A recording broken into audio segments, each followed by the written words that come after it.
نماز ایک لذت والا کام ہے، نماز ایک ذوق والا کام ہے۔ پتہ ہے بہت سارے لوگ بے چین کیوں ہیں؟ نماز وجود کی ضرورت ہے۔ جب لوگ نماز نہیں نہ پڑھتے، اللہ تعالیٰ نے وجود کے اندر روٹی کی خواہش رکھی ہے، پانی کی خواہش رکھی ہے، نیند کی خواہش رکھی ہے، تو جس کو رب نے پیدا کیا اس کے وجود میں عبادت کی جگہ بھی رکھی ہے۔ تو جب ہم سویرے اٹھ کے نماز نہیں نہ پڑھتے، اس کا مطلب یہ ہے کہ پھر ہمارا دن صحیح روشن نہیں ہوتا۔ اس بندے کا دن اصل روشن ہوتا ہے جو سویرے اٹھ کے پہلے نماز ادا کرتا ہے۔ ظہر کا وقت آیا پھر نماز پڑھے، عصر کا وقت آیا، اور میرے نبی پاک علیہ السلام نے فرمایا الصلاۃ عماد الدین، نماز دین کا ستون ہے۔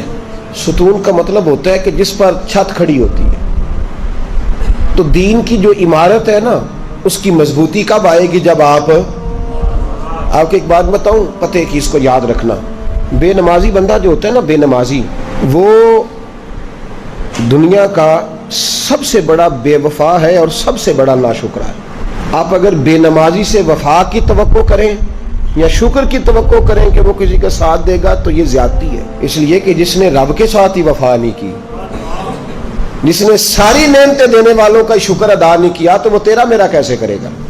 صحابہ کہا کرتے تھے کہ یا اللہ جنت میں بھی نماز کی توفیق دینا، وہاں بھی دل نہیں لگے گا۔ جس بندے نے نماز ہی نہیں پڑھی، باقی وہ کیوں ٹمکٹوئیاں مارتا ہے؟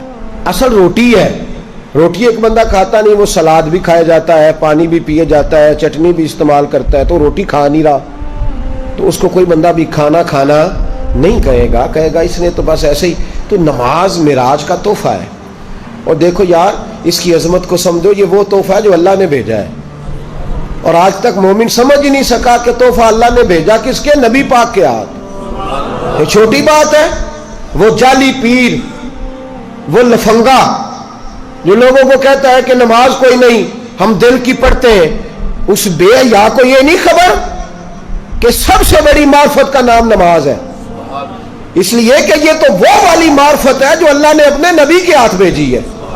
درجے سارے ملتے ہی نماز سے، مقام سارے کھلتے ہی نماز پہ۔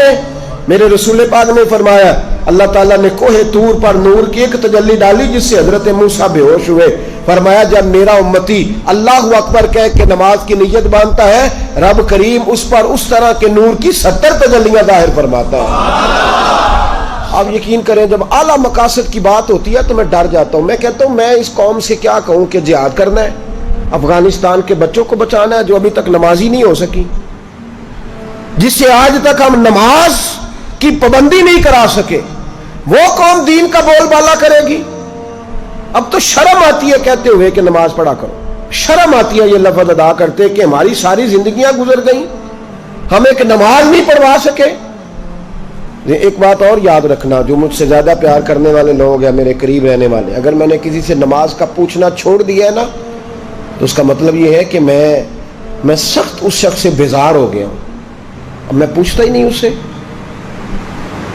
کتنا کو بندہ پوچھے؟ جب بہت سارے کام کوئی بندہ چھوڑ جاتا ہے نا، وہ حضرت رومی فرمایا کرتے تھے جب تیرا کوئی محبوب تجھ پہ غصہ کرنا چھوڑ جائے تو پھر سمجھ لینا تیرا اس کا تعلق کمزور ہو گیا۔ جب وہ تیرے اوپر جتنا زیادہ جلال کرتا ہے، اس کا مطلب ہے کہ اس کا تجھ سے پیار اتنا ہی زیادہ ہے، اور جس دن وہ کہہ جائے نا نہیں اس نے نہیں سمجھنا، وہ چپ کر جائے، تو اس دن سمجھ لے کہ تو ناکام ہو گیا، تو محبت میں ہار گیا، خدا را۔ نماز تو حسن ہے دین کا۔ تو کیسے سویا رہتا ہے جب اذان ہو جاتی ہے؟ تجھے کیسے خیال نہیں آتا جب تجھے مسجد؟ تو بتا تو صحیح، اللہ کی دھرتی پہ رہ کے، اس کے آسمان کے نیچے اس کی روٹی کھا کے، پھر وہ جب سزا دیتا ہے نا تو پھر کروڑوں روپیہ دراز میں پڑا ہوتا ہے، پر مالک کہتا ہے بس سوائے دوائی کے کوئی شے نہیں تجھے کھانے دوں گا، کھا کے دکھا، کر جرت، کر ہمت۔ اس وقت خیال آتا ہے، پھر لوگ اللہ تعالیٰ معاف کرے ہسپتال کے بیڈ پہ نجتے باندھ کے لیٹے ہوئے، کیا مطلب ہوا؟ جب تیرے پاس موقع تھا، جب تیرے پاس وقت تھا، تب تو نے کیوں نہیں پڑھی؟ بے نمازی اتنا بڑا ظالم ہے کہ وہ اللہ تبارک و تعالیٰ کی ساری نعمتیں کھاتا جاتا ہے، ہڑپ کرتا جاتا ہے، اور اس کے حکم کی پیروی نہیں کرتا۔